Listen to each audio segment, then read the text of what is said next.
Hello everyone, this is Earth Defense Force 5, a game that came out a while ago in Japan and then had sort of, as tends to happen with this series if you've ever followed it, quite a long delay between actually coming out there and then releasing here in any form. It came out, I believe it was back in December of last year, of 2018, on the PS4, and that was the actual official first English release. But ever since they put Earth Defense Force 4.1 on PC, a lot of people, including myself, were very hopeful that maybe, just maybe, it would actually come to PC. And it turns out that it took a little while, like 2 years from release, but it actually did end up coming to PC, so here it is. And what is Earth Defense Force? Well, as I probably described it well enough in my previous video on this series, it's kind of a guilty pleasure for a lot of people, because it's incredibly silly, it makes almost no sense whatsoever, and it kind of revels in that. It's a game that is based entirely on scale, just very impressive large scale of everything, from the combat to the explosions to the, buildings and everything. It's all a very, very large, open kind of experience, and that's kind of the specialty of the developer of these games, Sandlot. They have made games like this at least since the PS2 era, which is when I actually caught onto them with games like the earlier Earth Defense Force games and Robot Alchemic Drive. They used even a similar but earlier version, of course, of the engine they're using now, which is extremely well optimized for large amounts of things, just huge hordes of monsters and stuff. And that's basically what you're going to be cutting through. This is effectively like Starship Troopers in Japan, if you want to put it that way. And like I said, it's kind of a guilty pleasure because as silly and ridiculous as it is, it's just so much fun for reasons that I'm not entirely sure anyone can really place very well. It's just the ridiculousness of everything. It's basically like a sort of Kaiju-B-movie style of presentation, but in video game form. So you have ridiculously bad voice acting on purpose. You'll actually hear, if you use the English voices, you'll hear recognizable voice actors that you've heard before in things like anime and the like, that are actually really good at what they do, but they're just hamming it up in these games. They put on terrible performances on purpose in a way that sounds very much like one of those sort of classic movies where everyone was just phoning it in real hard. It's basically that. And, well, I guess, first of all, you gotta talk about what's different with this release, because there's quite a bit has changed, even though it might look aesthetically similar, as a lot of them do. What has changed is mostly based on the classes themselves. There are 4 classes, and I've tried to get footage of all 4 for this. My personal favorite, my pick of each game that they're in, would be the Wing Divers. I really, really enjoy playing the Wing Divers. I mean, jetpacks and lasers, I don't know what not to like about that. But the classes themselves have had a fairly significant overhaul in a couple of different ways. One is their mobility. Every class in the previous games had just a jump, basically, and then maybe some sort of dodge. Maybe. It depends on who you were. And the mobility of the class is very much based on which class it was. And that, although that's still the case, Wing Divers have the most mobility because they can fly. But now everyone has a dodge roll at least. Everyone can dodge or jet in some way or move faster temporarily. Pretty much everyone has something like that.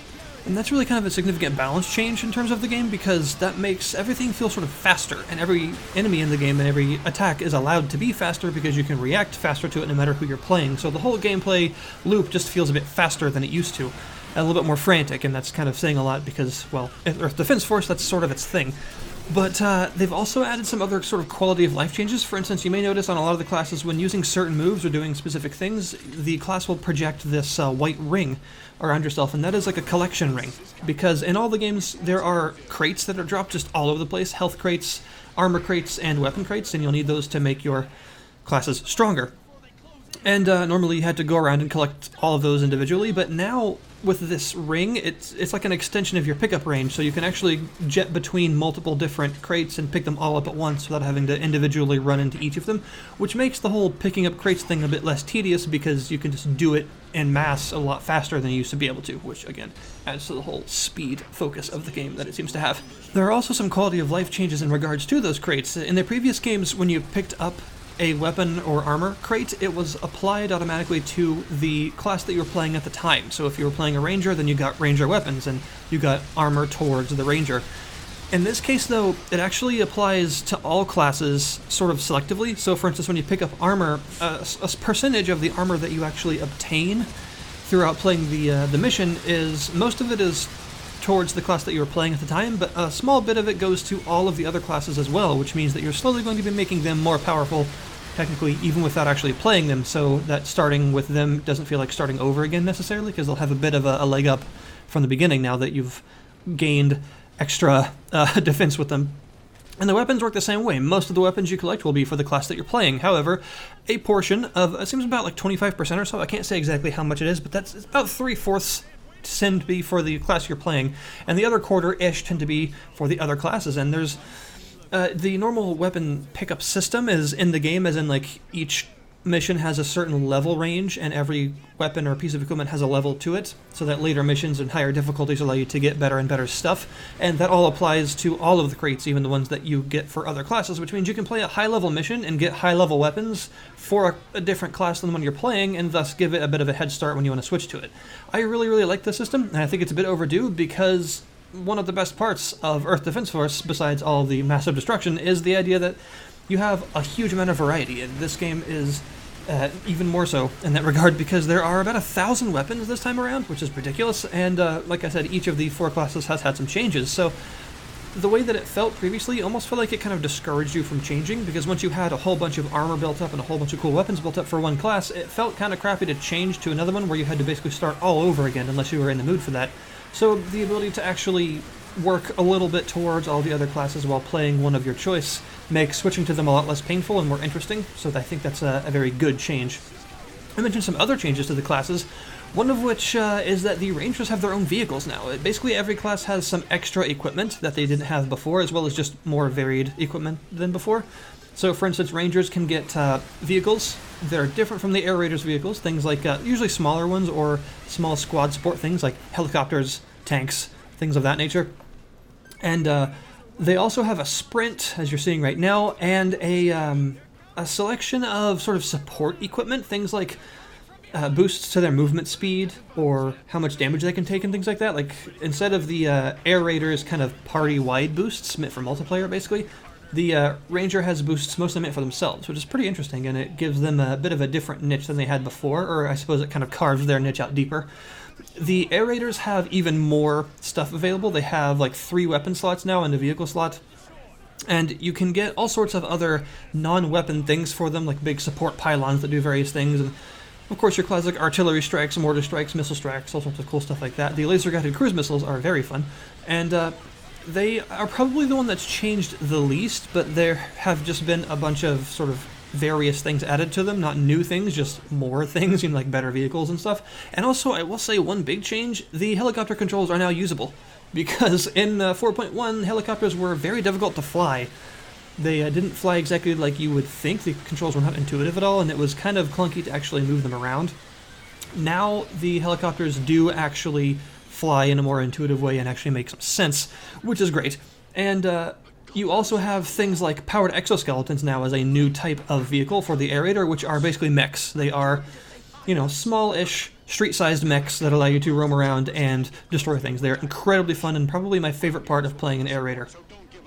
And then you have the Fencer, who is just as fast and mobile as before if used correctly, and using like jump jets and the like, and can have other sort of boost systems applied to them, like giving you multiple jumps or multiple forward dashes and things at one time. And you can also have other sort of support equipment for them, like a different kind of exoskeleton that will give them higher movement speed and lower the impact of heavy weapons on their movement speed, and other things like that that allow you to sort of specialize them into a particular role, as well as, of course, their classic 4-weapon loadout that allows them to equip 4 different things and switch between 2 sets of them. It makes them extremely powerful. And there's some really cool stuff now, like the dispersal mortars, which are basically like cluster mortars, and giant laser cannons they can get on their shoulders, and huge like shotgun cannons, and all sorts of stuff like that. Really just makes them a ton of fun. And also this weird like shockwave scythe that I found that I use a lot when I play one of them, because it's just a lot of fun. And then you have my favorite, the Air Raider, which you're seeing, or the Air Raider, the Wing Diver, which you're seeing right now. And the Wing Diver is, of course, the most mobile, uses lots of laser and lightning and other sort of energy weapons.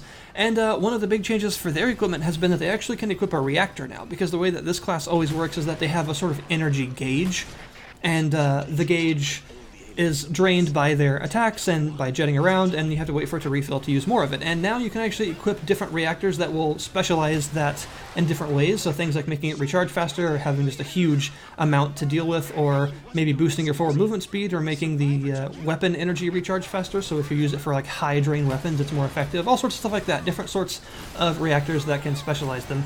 That seems to be, I guess, the other theme of the game, specialization. There, a lot of the new slots and things for equipment tend to be in that role, tend to be towards making you more powerful for specific missions.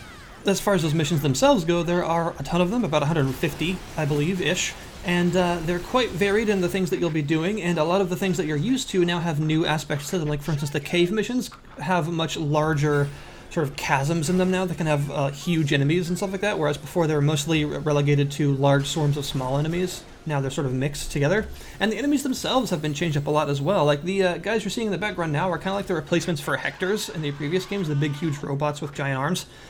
And the enemies will actually use some tactics now. As you'll see, these guys are actually using buildings as cover, which is kind of cool because of their size. They'll actually, like, crouch behind skyscrapers in a firefight, which is really neat. And they use other, like, group tactics and things, as, like, alerting each other and stuff like that. It just makes them a little more difficult and more interesting to fight. And they can also, like, dodge roll out of the way and some other stuff like that. Some enemies can jump out of the way, and so you have the typical, like, huge swarms of enemies, as well as your larger enemies this time around being more individualized and more difficult to take on. And I think that's made the game actually more difficult as a result, but in a good way. It's an interesting kind of difficult, where you have to actually, you know, thwart enemy tactics and different constructions of different enemy forces. It's really neat, actually, and it definitely helps to make the missions more varied as a result. Even the, like, taking down the enemies themselves has been enhanced and feels a lot more satisfying than before, because there are things like giant blood splashes that can be like the size of buildings and stuff like that, depending on the enemies you're facing. So there are a lot of more persistent effects, like craters, buildings that are destroyed in pieces now instead of sort of disappearing into the ground, so they have a more detailed destruction to them. Enemies can have bits broken off of them, as you're seeing right now. These guys can actually be their limbs can actually come off, which can make them fight in different ways, or drop their weapon, or crawl along the ground and stuff like that, and you have to sort of finish them off because they can regenerate their limbs. Except for their heads, they tend to not survive that.